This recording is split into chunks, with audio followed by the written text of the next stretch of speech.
بسم اللہ الرحمن الرحیم الحمد للہ رب العالمین والصلاة والسلام علی شمس الہدایت خیر البریہ سید الانبیاء والمرسلین وعلی آلہ واصحابہ اجمعین.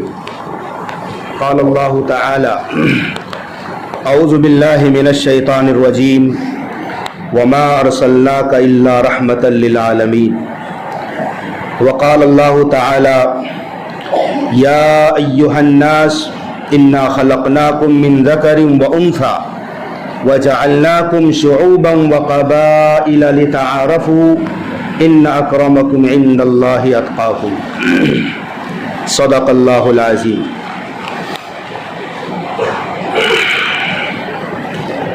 ربیع الاول نبی کریم صلی اللہ علیہ وسلم کی آمد کا مہینہ ہے.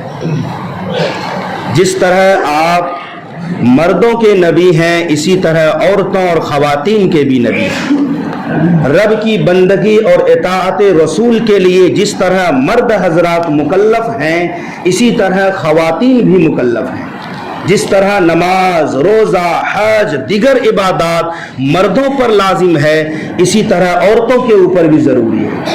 اس طرح تخلیق کے اعتبار سے، بندگی کے اعتبار سے، اطاعت کے اعتبار سے دونوں برابر ہیں، فرق نہیں ہے ذرہ برابر.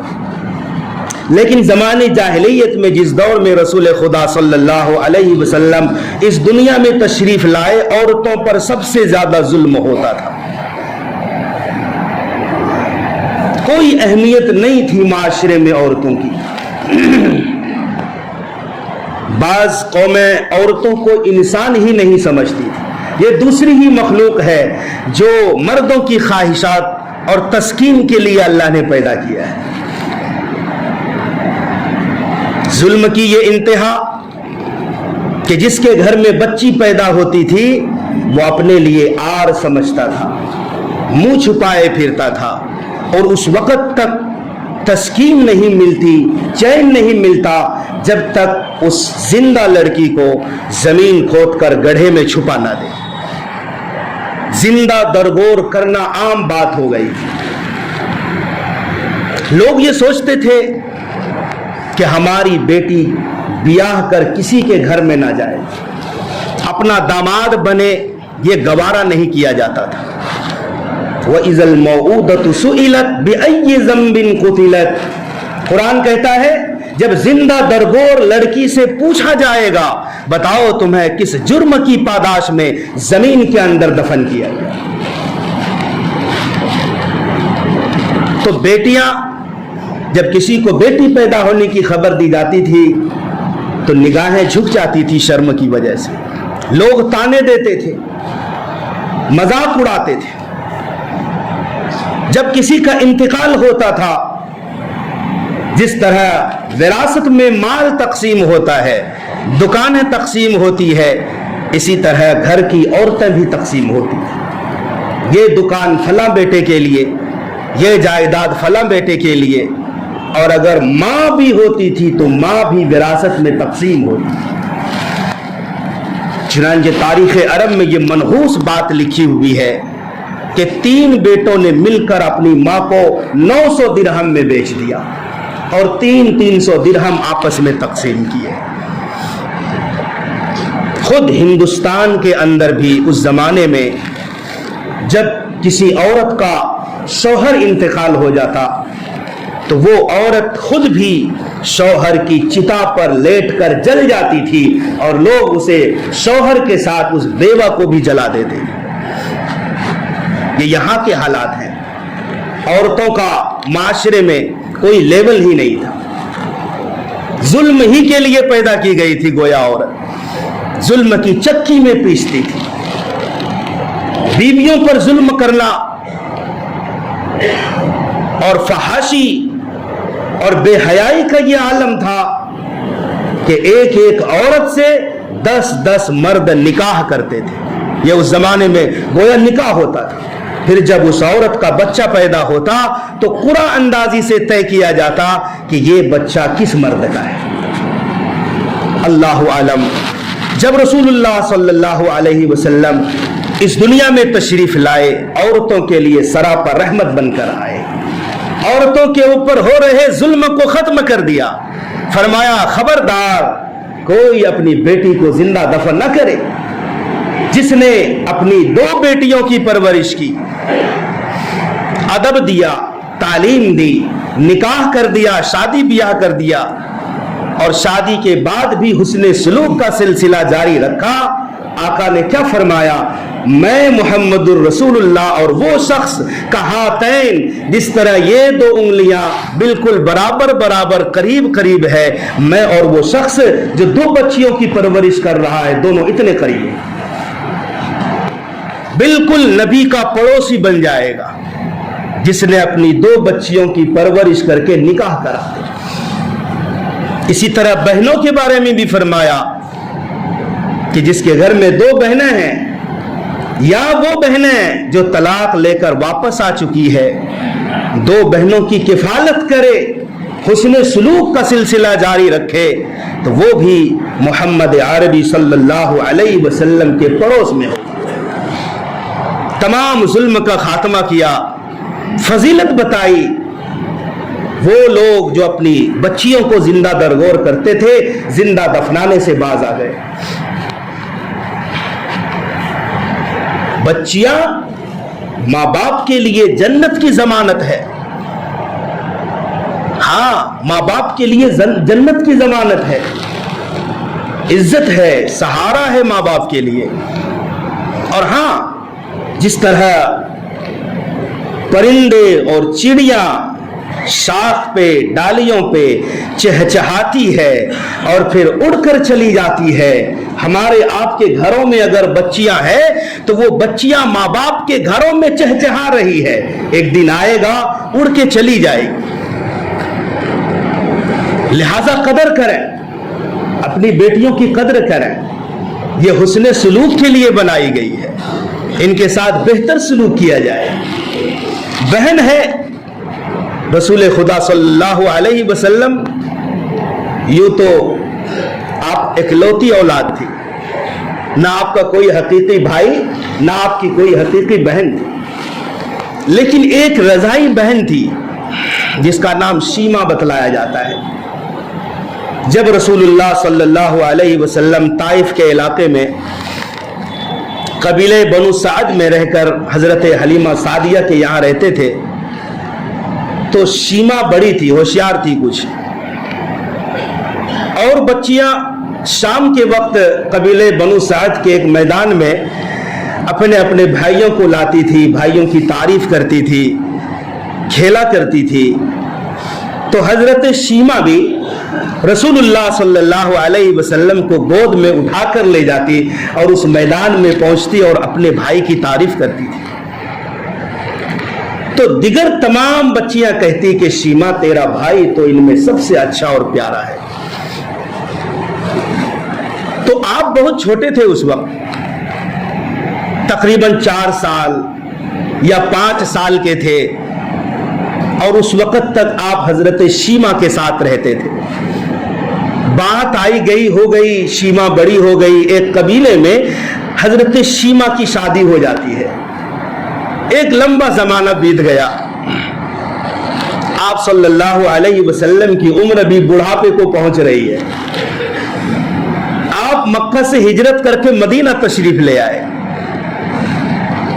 جس قبیلے میں شیما کی شادی ہوتی ہے، اس قبیلے والوں کی لڑائی مسلمانوں سے ہو جاتی ہے، اور مسلمان اس قبیلے کے بہت سارے مردوں کو اور عورتوں کو قید کر کے لے آتے ہیں۔ تو قبیلے والے چندہ اکٹھا کرتے ہیں گاؤں میں اپنے اپنے قیدیوں کو چھڑانے کے لیے۔ اس زمانے میں یہ دستور تھا، لوگ پیسے دے کر، درہم دے کر، جائیداد دے کر قیدی چھوڑاتے تھے۔ تو حضرت شیما کے گھر بھی لوگ پہنچے، تو شیما نے کہا کیا ہوا؟